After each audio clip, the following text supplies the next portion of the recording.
नमस्कार, जय हिंद दोस्तों। स्वागत है आपका अपने YouTube channel important MCQ by Sandeep में। दोस्तों, डीएलएड थर्ड सेमेस्टर गणित की तैयारी के क्रम में आज हम मॉडल पेपर नंबर 23 लेकर आए हैं। इससे पहले हम 22 मॉडल पेपर गणित के अपलोड कर चुके हैं। अगर आपने वो नहीं देखे तो नीचे डिस्क्रिप्शन में लिंक दे दूंगा सभी का, आप वहाँ से जाकर उनको देख लीजिएगा। और एक वीडियो ऐसा है जिसमें मैंने मैथ का पूरा कोर्स थर्ड सेमेस्टर का पढ़ाया है, आप उसको भी जाकर ज़रूर देख लीजिएगा। एक बार आप एक लाइन में आप उसको रिवीजन कर सकते हैं पूरे मैथ का। और बाकी हर टॉपिक के वीडियो अपने इस चैनल पर उपलब्ध हैं। आप प्लेलिस्ट में जाइए, डीएलएड थर्ड सेमेस्टर प्लेलिस्ट में जाइए, वहाँ पे देखिए आपको मिल जाएंगे वीडियोस हर टॉपिक के। तो चलिए शुरू करते हैं। यहाँ पर मॉडल पेपर नंबर 23 और यहाँ पर हम पूरे 18 क्वेश्चन सम्मिलित करने वाले हैं। जैसे बहुविकल्पी के 5 क्वेश्चन, अति लघुत्तरी के 6 क्वेश्चन और जो लघुत्तरी क्वेश्चन है 7। कुल मिलाकर 18 क्वेश्चन हो गए। बिल्कुल पीएनपी के प्रश्न पत्र जैसा आपकी परीक्षा में आता है, सेम वैसा ही पेपर यहाँ पर हमने आपके लिए बनाया हुआ। तो चलिए शुरू करते हैं आज का वीडियो। मॉडल पेपर की शुरुआत करते हैं। सबसे पहले आपसे एक क्वेश्चन पूछ लेते हैं, उसका आंसर आप नीचे कमेंट में बताइए। उसके बाद हम लोग इसको सॉल्व करना शुरू करेंगे। 5 की पावर -2 ब्रैकेट एक और लगा हुआ है और पावर में 3, इसका आप मान निकालिए और नीचे कमेंट में बताइए। अगर आपको इसको सॉल्व करना आता है तो आप इसको सॉल्व करके नीचे कमेंट में बताइए। अब थर्ड सेमेस्टर में पढ़ रहे हैं तो इतना क्वेश्चन तो बड़ी आसानी से आना चाहिए। और मैं चाहता हूं कि जितने लोग ये वीडियो देखें सभी लोग इसको कमेंट करके आंसर में बताएं कि इसका आंसर क्या आएगा। चलो अब बढ़ते हैं मॉडल पेपर की तरफ। पहला क्वेश्चन है, निम्न में से खाता का प्रकार नहीं है। तो खाता का प्रकार, चालू खाता ये होता है, करंट अकाउंट इसे बोलते हैं। आवर्ती जमा खाता ये भी होता है। चेक खाता आपका नहीं होता है। बचत खाता भी आता है। देखो, जो आप लोग बैंक में खाता खुलाते हैं वो बचत खाता होता है, जैसे जनरली सभी लोग बचत खाता खुलवा सकते हैं। आवर्ती जमा खाता क्या होता है, इसको इंग्लिश में कहेंगे रिकरिंग डिपॉजिट अकाउंट। इसमें क्या होता है, इसमें हर महीने आप कुछ न कुछ धनराशि या हर छमाही, हर तिमाही या हर सालाना आप कुछ न कुछ धनराशि जमा करते रहते हैं। यानी जो बार बार जमा होती धनराशि उसमें आवर्ती जमा खाता होता है। ये है चालू खाता। ये सभी लोग नहीं खोल सकते, ये बिजनेसमैन खोलते हैं, क्योंकि इसमें कोई लिमिट नहीं होती। आप चाहे जितने बार पैसा निकालो, चाहे जितने बार पैसा उसमें जमा करो। नेक्स्ट क्वेश्चन पर आते हैं। अगला क्वेश्चन है, प्रथम 10 अभाज्य संख्याओं का माध्य निकालो। तो इसमें क्या करना होगा, जो शुरू की 10 अभाज्य संख्याएं होती हैं उनका माध्य निकालना है। तो माध्य का फॉर्मूला क्या होता है, आपको ये पता होना चाहिए। माध्य का फॉर्मूला होता है संख्याओं का योग, संख्याओं का योग बटे पदों की संख्या, या कह सकते हैं पदों का योग, या और नीचे हो जाएगी पदों की संख्या। उसको अपने हिसाब से मैनेज कर लेना, आपको मालूम है सब कुछ। तो प्रथम 10 अभाज्य संख्याएं आखिर होती कौन कौन सी है ये भी आपको पता होना चाहिए। तो अगर हम बात करें सबसे छोटी अभाज्य संख्या कौन सी होती है, तो वो होती है 2। तो 2 से स्टार्ट करेंगे। 2 प्लस, हमें योग करना है सबका, तो कौन कौन सी अभाज्य संख्याएं होती हैं शुरू की 10। तो 2 plus 3 plus 5 plus 7 plus 11 plus 13 plus 17 plus 19 plus 29। तो ये 10 संख्याएं हैं शुरू की अभाज्य। तो इसको भाग देंगे किससे, ये कितने संख्या है, पदों की संख्या कितनी है, ये सब 10 हैं। तो इन सभी को जोड़कर 10 से डिवाइड कर दिया जाएगा। तो इन सभी का अगर आप जोड़ करेंगे तो 129 आएगा। 129 बटे 10 12.9 इसका आंसर आ जाएगा। तो उम्मीद करता हूँ कि ये चीज़ आपके समझ में आ गई होगी। 12.9 इसका आंसर आ जाएगा। आप सभी को ये पता होना चाहिए कि कौन कौन सी संख्याएं अभाज्य संख्या हैं। अभाज्य संख्या वो संख्याएं होती हैं जो किसी से भी नहीं विभाजित होती। क्लियर है। तो पहली और सबसे छोटी अभाज्य संख्या कौन सी होती है, 2। सब कुछ याद रखो, कुछ भी आ सकता है, तो ऐसा कोई क्वेश्चन ना हो जो आपको ना आता हो। क्वेश्चन नंबर 3 देखिए, a बराबर 4 7 11 दे रखा है और इसके उप समुच्चय की संख्या बतानी है। तो उप समुच्चय अगर ज्ञात करना है तो वो कैसे हम लोग याद करेंगे, तो देखो ध्यान से, इसका फॉर्मूला होता है, वो आप फॉर्मूला समझ लो। 2 की पावर m, ये जो m है वो सदस्यों की संख्या है, या कह सकते हैं अव्यय। इन सभी को क्या कहते हैं, इनको कहते हैं सदस्य, या फिर इनको हम कह सकते हैं अवयव। ठीक, तो इनकी संख्या कितनी, 1 2 3, तो ये जो m की जगह है यहाँ पर हम लोग 3 रख देंगे, तो ये कितना आ गया 8। तो यहाँ पर इस क्वेश्चन में उप समुच्चय की संख्या कितनी निकल के आ गई, 8 निकल के आ गई। तो ये आपका ऑप्शन नंबर सी सही हो जाएगा।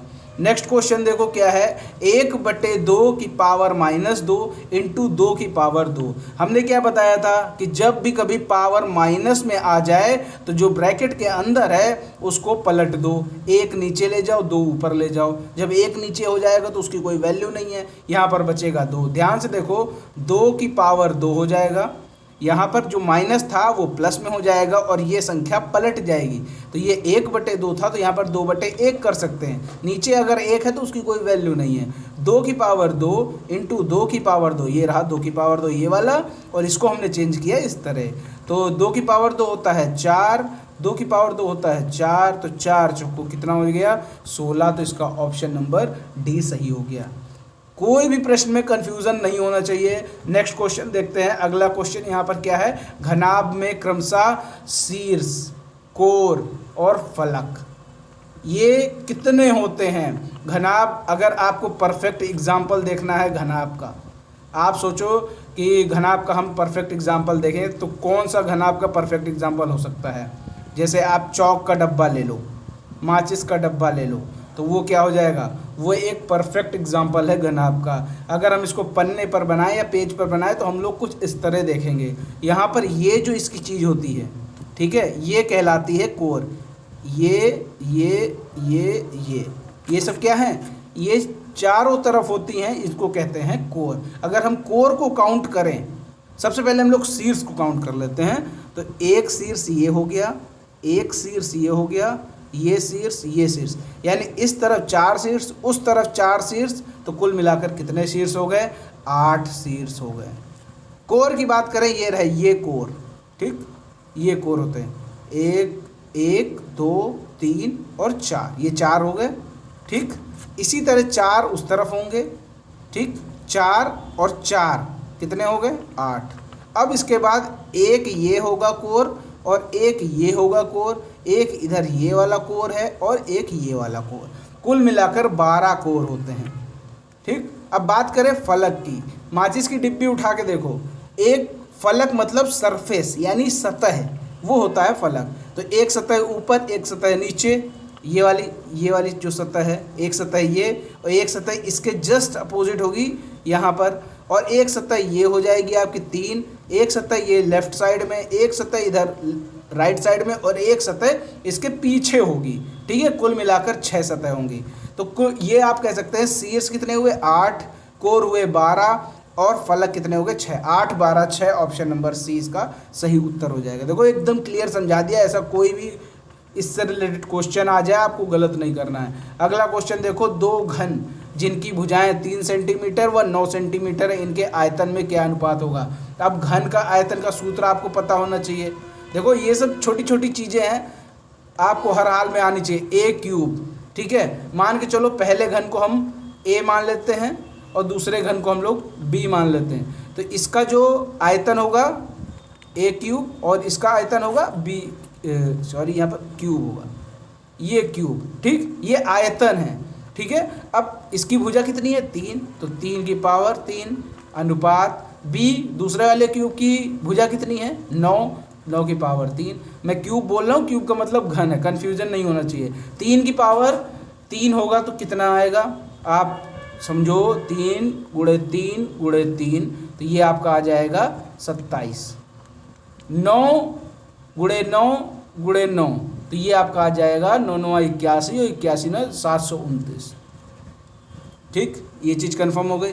अब यहाँ पर देखो इसका कैसे होगा 27, अब इसको सॉल्व कर लो, आपका आंसर आ जाएगा 1:27। अगर मैं गलत नहीं हूँ तो ये आंसर बिल्कुल सही है, 1:27 का आंसर आ जाएगा। तो 2 घन जिनकी भुजाएं 3 सेंटीमीटर 9 सेंटीमीटर, इनके अनुपात जो आयतन का अनुपात होगा वो होगा 1:27। अगला क्वेश्चन है 7, यदि 3 5 6 व a का समांतर माध्य 5 है तो a का मान ज्ञात करो। समांतर माध्य का सूत्र अभी अभी हमने बताया, पदों का योगफल बटे पदों की संख्या। तो पदों का योगफल यहाँ पर हम लिख लेते हैं, समांतर माध्य बराबर पदों का हम लिख नहीं रहे, बता रहे हैं आपको पदों का योगफल। तो पद कितने हैं 3, 5, 6 और a बटे पदों की संख्या 1, 2, 3, 4, तो 4 से डिवाइड कर दिया। अब समांतर माध्य यहाँ दे रखा है 5, इन सभी को जो लोग 5, 3, 8, 6, 14, 14 प्लस a/4। अब 4 को 5 में मल्टीप्लाई को, ये डिवाइड में उधर जाएगा तो मल्टीप्लाई में हो जाएगा। अब 14 को बराबर के उस तरफ भेजो, a की वैल्यू आ जाएगी 20 माइनस 14, ये प्लस में है उधर जाएगा तो माइनस में हो जाएगा। तो a की वैल्यू कितनी आ गई 6 निकल के आ गई।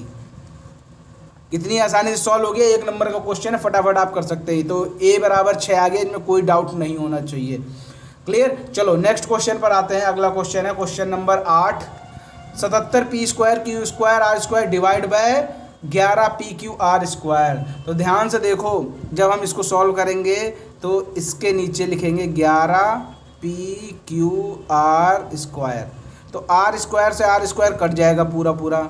77 से 11 से काटेंगे 77 को, तो 11 सत्ते 77। अब यहाँ पर p², यहाँ पर p है तो इसका 1p इसका 1p कट जाएगा, इसका 1q इसका 1q कट जाएगा। तो आपका आंसर कितना आएगा 7pq आंसर आ जाएगा। किसी भी तरह का कोई डाउट नहीं होना चाहिए। यहाँ पर देखो ये जो p² लिखा है इसका मतलब एक है p इंटू p है, और नीचे p है तो एक p कट गया तो एक ही p बचेगा। तो ये कॉन्सेप्ट आपको पहले से आता होगा, इसको डीपली नहीं समझा, कोई ज़रूरत नहीं है। नेक्स्ट क्वेश्चन पर आते हैं। 64a² माइनस 225b², इसका गुणनखंड करना है। तो 64a², अब यहाँ पर आप देख सकते हैं 64 ऑलरेडी किसी का स्क्वायर है, तो 64 किसका 8 का स्क्वायर है, तो 8a होल ब्रैकेट में पावर में 2 लगा सकते हैं, यानी होल स्क्वायर कर सकते हैं। माइनस ये 225 किसका स्क्वायर है, ये 25 का स्क्वायर है, तो 25b का होल स्क्वायर। क्लियर हो गई। अब यहाँ पर आपको एक फॉर्मूला दिख रहा होगा a² माइनस b² वाला फार्मूला। इसको पूरे को a मानो, ये देखो स्क्वायर है, माइनस इसको पूरे को b मानो ये। तो इसका क्या फार्मूला होता है, a² माइनस b² का फार्मूला होता है a माइनस b, एक ब्रैकेट में a प्लस b। इसी तरह इसको भी करेंगे तो एक ब्रैकेट में a 8a प्लस 25b एक ब्रैकेट में, और एक ब्रैकेट में 8a माइनस 25b। ये आपका गुणनखंड निकल के आ गया। उम्मीद करता हूँ ये चीज़ आपको भी अच्छे से समझ में आ गई होगी। अब बढ़ते हैं हम लोग नेक्स्ट क्वेश्चन की तरफ। क्वेश्चन नंबर 10 यहाँ पर देखिए क्या लिखा हुआ है। a दे रखी है कुछ वैल्यू, b कुछ वैल्यू दे रखी है, और पूछ रहे हैं a union b, a intersection b निकालना है। तो a यूनियन b कैसे निकालते हैं, a यूनियन b का मतलब सीधा सीधा ये होता है कि आप क्या कर सकते हैं, यहाँ पर इन सभी में a और b में सभी संख्याओं को लिख लो, बस कोई संख्या रिपीट नहीं होनी चाहिए। तो यहाँ पर हम लिखते हैं 3 से शुरू करते हैं, 3, 6, 8, 9, 12 और 15। ये आपका a यूनियन b। यूनियन का मतलब होता है संघ, और संघ में सभी लोग शामिल होते हैं। तो यहाँ पर सभी को शामिल कर लिया गया है, केवल किसी को रिपीट नहीं किया गया है। a इंटरसेक्शन b की बात करें, a इंटरसेक्शन b का मतलब है जो दोनों में कॉमन हो सिर्फ उसको लेंगे। तो यहाँ पर 6 और 9, और 6 और 9 ये कॉमन है, तो यहाँ पर इसको केवल 6 और 9 लिखेंगे a इंटरसेक्शन b में। देखो ये सब बहुत आसान चीज़ें, इसमें कुछ समझाने लायक है नहीं। समुच्चय कितने प्रकार के होते हैं, तो समुच्चय भाई साहब होते हैं 4 प्रकार के, 1, 2, 3 और 4। अब देखो पहला होता है सीमित समुच्चय, ठीक, इसको हम लोग परिमित समुच्चय भी कह सकते हैं। ठीक, सही लिखा है, पता नहीं सही नहीं लिखा है, हमको लग रहा है परिमित।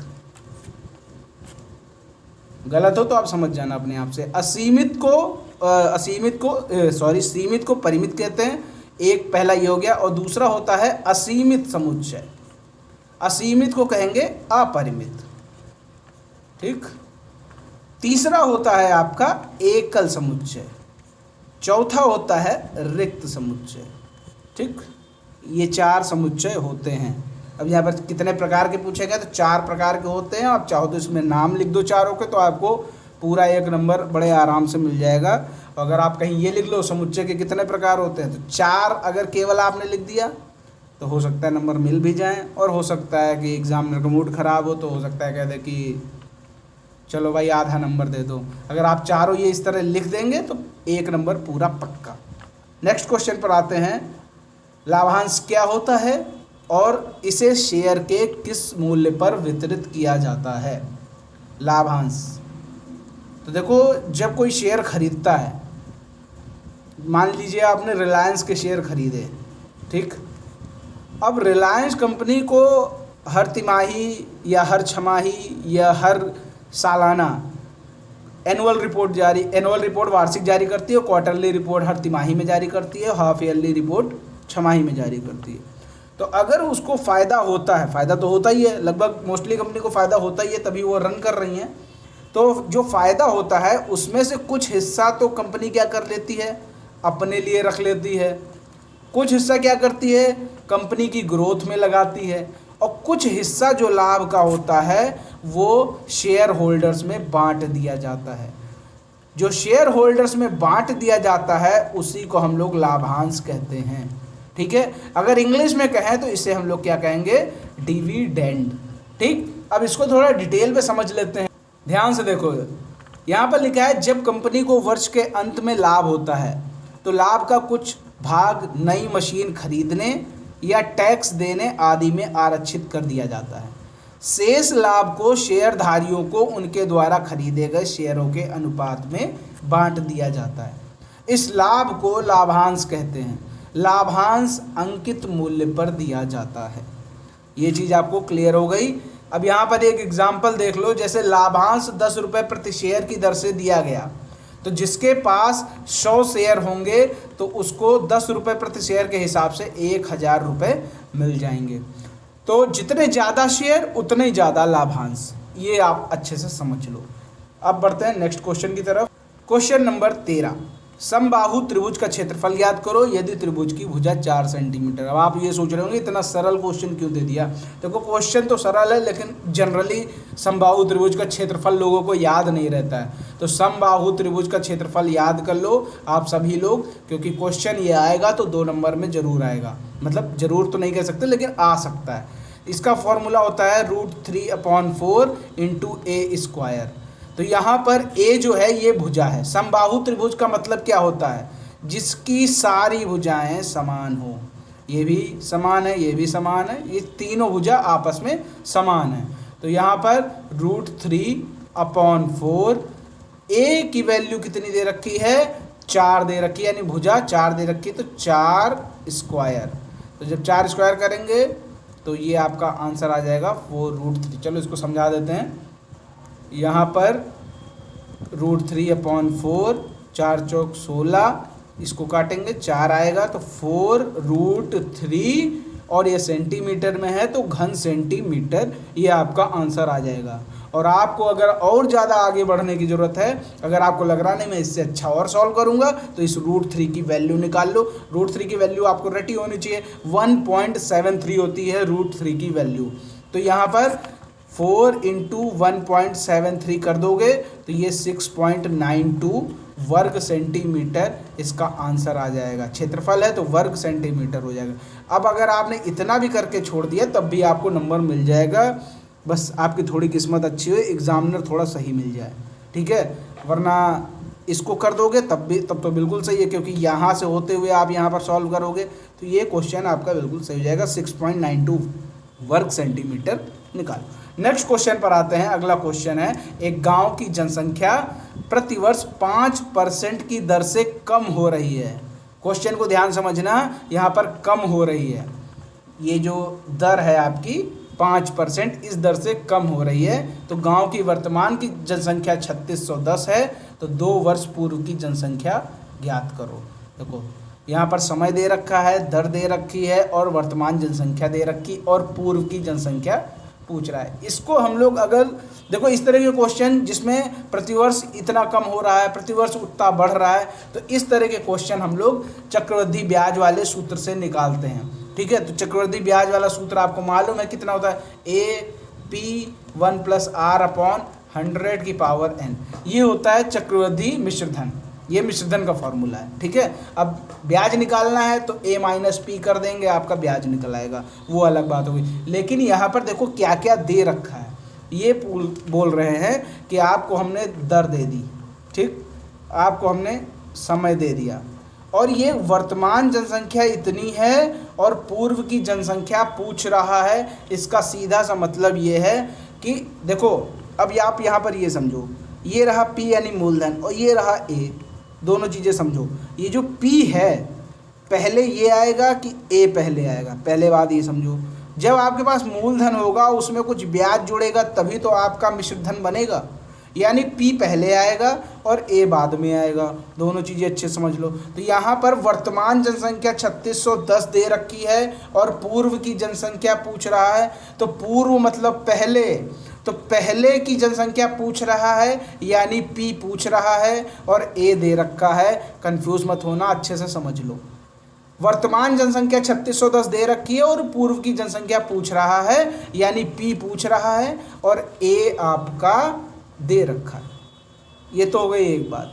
दूसरी बात देखो, यहाँ पर ये कह रहे हैं 5% की दर से कम हो रहा है। जब कम हो रहा है यानी जो वार्षिक दर है वो माइनस में है, क्योंकि कम कर रही है ये चीज़। तो यहाँ पर जो हम प्लस का साइन लगाते थे यहाँ पर लगाएंगे माइनस का साइन। देखो ध्यान से, इसका फॉर्मूला क्या बनेगा, AP 1 माइनस R/100 की पावर n। सब कुछ बड़ा आसान है, केवल समझने का फेर है। ये इसका फॉर्मूला बनेगा। अब आप इसमें वैल्यूज़ रख दो, आपका आंसर आ जाएगा। A कितना है 3610 और P आपको निकालना है 1 माइनस R आपको दे रखा है 5/100, n आपका दे रखा है 2। तो इसको मैं आपको दिखा देता हूँ। यहाँ पर ये वैल्यू रख दी गई है। अब यहाँ पर P को हमने x मान लिया है, ये 3600 यहाँ पर 3610 होगा, ठीक। अब 1 माइनस 5/100 की पावर 2, ठीक है। अब 5 और 100 को काटेंगे तो यहाँ 1 और यहाँ पे बचेगा नीचे 20, ठीक। अब यहाँ पर देखो 1 माइनस 1/20 को सॉल्व करेंगे तो 20 एक कम 20 और 20 में ये माइनस लगा तो 1 घटा देंगे तो ऊपर आ जाएगा 19/20, ये आ गया, ठीक है। अब 19/20 की पावर 2 है तो इसको 2 बार मल्टीप्लाई कर दो, ठीक है। अब यहाँ पर x की वैल्यू में निकालनी, तो बाकी सब चीज़ों को उस तरफ भेज दो। ये नीचे डिवाइड में था तो इसके साथ ये मल्टीप्लाई में हो जाएगा, ये मल्टीप्लाई में है बराबर के उस तरफ जाएगा तो ये डिवाइड में आ गया, देखो, ठीक। अब इसको आप सॉल्व कर लोगे तो आपका आंसर आ जाएगा 19 और 19 इनका मल्टीप्लाई करोगे तो यानी 19 का स्क्वायर कितना होता है 361, ऊपर है 3610, तो इससे से कटेगा तो ये आपका आ जाएगा 10, 10 ये रहा 10, 20 ये और 20 ये, इन सभी को मल्टीप्लाई कर दिया, आपका 4000 आंसर आ गया। उम्मीद करता हूँ कि ये क्वेश्चन आसानी से समझ में आ गया होगा। अब आपको किसी भी प्रकार का इस क्वेश्चन में डाउट नहीं रहा होगा, ठीक है। मैंने आपको बिल्कुल समझा दिया कि यहाँ पर ये माइनस क्यों किया गया और इसमें कौन सा फॉर्मूला लगाया गया, इसमें P क्या मानेंगे और A क्या मानेंगे। क्लियर हो गई बात। चलो अब नेक्स्ट क्वेश्चन की तरफ बढ़ते हैं। Question number 15, x² minus 12xy plus 36y इसका गुणनखंड करना है। तो यहाँ पर हम इसको लिख लेते हैं x² minus 12xy plus 36y²। यहाँ पर देखो क्या लिए, ये है x², ये है y² और यहाँ पर है xy। तो कुल मिलाकर हम ये कह सकते हैं कि ये फॉर्मूला बन रहा है a माइनस बी का होल स्क्वायर वाला। इसको जब सॉल्व करते हैं तो क्या आता है a² plus b² minus 2ab। अब इसके कंपैरिजन में ये देखो, इसको कंपेयर करो, ये x² यानी a² है, ये जो 36y² है इसको हम लोग 6y की पावर 2 लिख सकते हैं, तो ये पूरा b² बन जाएगा।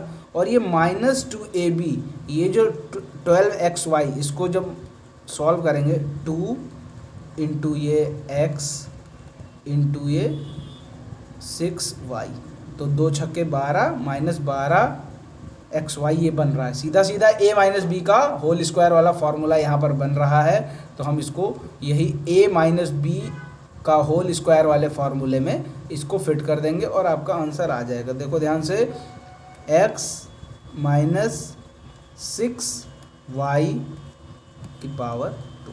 ये इसका गुणनखंड हो गया, तो ये आपका आंसर आ गया। नेक्स्ट क्वेश्चन में देखो क्या कह रहे हैं कि 3x³ + 4x² + 15x + 18 में x + 2 से भाग देना है। तो x + 2 से भाग दीजिए। 3x³ + 4x² + 15x + 18, इसमें भाग देना है आपको। तो ये लो भाग दो। इसकी पहली संख्या पकड़ो, यानी x है यहाँ पर और यहाँ पर है 3x³। ध्यान दीजिएगा, x और यहाँ पर है 3x³। अब x में कितने से गुणा कर दे कि 3x³ आ जाए? तो अगर हम x में 3x² से गुणा कर दे तो 3x³ आ जाएगा। 3x² में एक x से गुणा कर दो तो 3x³ आ जाएगा। अब हमें ये पता चल गया भागफल में पहले क्या आएगा, तो ये आ गया। अब इसी का पूरे में मल्टीप्लाई करो, इस पूरे में 3x² का x में मल्टीप्लाई किया 3x³ आ गया। 3x² का 2 में मल्टीप्लाई करोगे तो 6x² आ जाएगा। 3x², ये 2 से मल्टीप्लाई, 3 × 2 = 6x²। अब इसको सॉल्व करो, इसके नीचे के चिन्ह बदल लो, ये प्लस का है तो माइनस हो गया, ये प्लस का है तो माइनस हो गया। 3x³ प्लस का, 3x³ माइनस का तो कट जाएगा। प्लस का 4x² माइनस का 6x², इन दोनों को घटाएंगे तो आएगा 2x², चिन्ह लगेगा माइनस का, क्योंकि ये 6 बड़ा है 4 छोटा है, तो हमेशा बड़े की चलती है, तो यहाँ पर भी बड़े की चलेगी। अगला उतार लो प्लस 15x। अब यहाँ देखो ये x है और यहाँ पे है -2x²। तो हमें क्या करना होगा, ऐसे से गुणा करना होगा कि हमें -2x² मिल जाए। तो हम यहाँ पर गुणा कर सकते हैं -2x से। जब -2x से गुणा करेंगे x में तो -2x² हो जाएगा। अब इसी -2x का 2 में गुणा करेंगे तो -4x आ जाएगा। अब नीचे के चिन्ह बदलो, ये प्लस का है, माइनस का है तो प्लस का करो, ये माइनस है तो प्लस का करो, ये कट जाएगा क्योंकि ये माइनस में है और ये प्लस में है। अब 15x + 4x ये हो जाएगा आपका 19x। अगला नंबर उतारो +18। ठीक है, अब देखो यहाँ पर ये x है और ये 19x है। अब x में इतना कौन सा नंबर से गुणा करें कि 19x आ जाए, तो इसमें 19 से गुणा कर दो। 19x + 19 दूना 38। अब यहाँ पर माइनस चिन्ह, यहाँ पर माइनस चिन्ह, नीचे वाले के चिन्ह बदल जाएंगे भाग देने पर। तो 19x कट जाएगा। 18 और 38, ये माइनस में ये प्लस में है तो दोनों को घटा दो। 38 में 18 घटाया 20 आया, चिन्ह लगेगा बड़े का, माइनस का चिन्ह लगेगा। तो ये आपका इस तरह ये सॉल्व हो गया। क्लियर हो गई बात। नेक्स्ट क्वेश्चन पर आते हैं। अगला यहाँ पर जो क्वेश्चन दे रखा है, भार किग्रा में दिया है 50 बालकों का और बारंबारता दे रखी है, तो इसको कैसे सॉल्व करेंगे। यहाँ पर हमें 3 कॉलम बनाने पड़ेंगे। कौन कौन से वो कॉलम होंगे वो आप यहाँ पर देखो। तो इसको सॉल्व कर लेते हैं। 52 ऊपर लिखेंगे, पहले भार लिख लेते हैं, भार, ठीक। और दूसरे कॉलम में लिखेंगे बारंबारता और तीसरे कॉलम में लिखेंगे इन दोनों का मल्टीप्लाई fx। ये आपका होता है f और ये आपका होता है x। जो पहले कॉलम में होता है x, ये वाले कॉलम में बारंबारता को हमेशा f लिखा जाता है, ये चीज़ आप याद रखिएगा। और इन दोनों का मल्टीप्लाई करके इस कॉलम में लिखा जाता है। तो सबसे पहले हम टेबल बना लेते हैं, फिर बाद में इसको सॉल्व कर लेंगे। भार पहला दे रखा है 52, 42, 45, 40 और 46, ठीक। अब 52 की जो बारंबारता है वो है 4, 42 की बारंबारता है 12, 18, 10 और 6। 52 को 4 में गुणा करेंगे, 4 दूना 8 और 5 चौको 20। 42 और 12 का गुणा करेंगे, 12 दूना 24, 12 चौको 48, 2 50। 18 का 45 में गुणा करेंगे तो 18 पंचे 90, 18 चौको 72 और 9 81। 10 गुणे 40 हो जाएगा 400, 46 गुणे 6 हो जाएगा आपका 276। यहाँ एक लाइन खींचो, यहाँ एक लाइन खींचो, इसको और बढ़ाओ आगे तक, यहाँ लिखो योग। और इनका योग क्वेश्चन में दे रखा है 50 बालक हैं और इनका योग आपको करना पड़ेगा। 8 4 12 6 18, 1 हासिल, 1 1 2 और 7 9, 5 2 7, 15 19 2 21, यानी आधा काम आपका हो गया। fx की वैल्यू जोड़ लिया आपने, बारंबारता ऑलरेडी दे रखा है, इसको जोड़ने की कोई ज़रूरत नहीं है। तो ये आपके सामने इतना हो गया। अब इसका सूत्र लगाओ, ठीक है। अब इसका सूत्र लगाते हैं हम लोग। तो इसका सूत्र क्या होता है, समांतर माध्य बराबर sigma fx upon sigma f। Sigma का मतलब होता है इन दोनों का जोड़, सिग्मा का मतलब होता है इसका जोड़। तो fx का जोड़ आया था 2198 और f यानी फ्रिक्वेंसी यानी बारंबारता का जोड़ प्रश्न में दे रखा है 50। अब इसको आप सॉल्व कर लो, 43.96 आपका आंसर आ जाएगा। उम्मीद करता हूँ ये भी आपको अच्छे से समझ में आ गया होगा। अब बढ़ते हैं नेक्स्ट क्वेश्चन की तरफ, क्वेश्चन नंबर 18।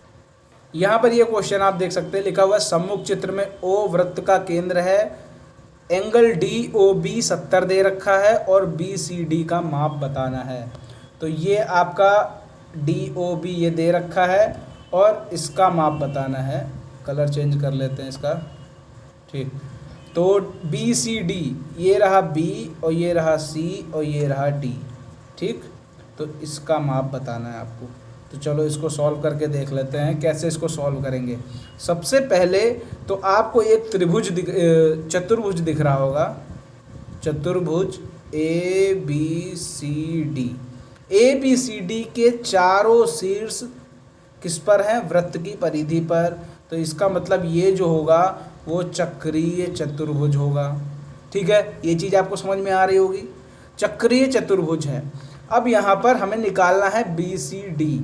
BCD ये निकलेगा कैसे, जब हमें ये वाला एंगल पता हो, यानी C के जस्ट सामने वाला एंगल A, क्योंकि angle A plus angle C इन दोनों का योग 180 होगा, क्योंकि चक्रीय चतुर्भुज में सम्मुख कोणों का योगफल 180 डिग्री होता है, ठीक है।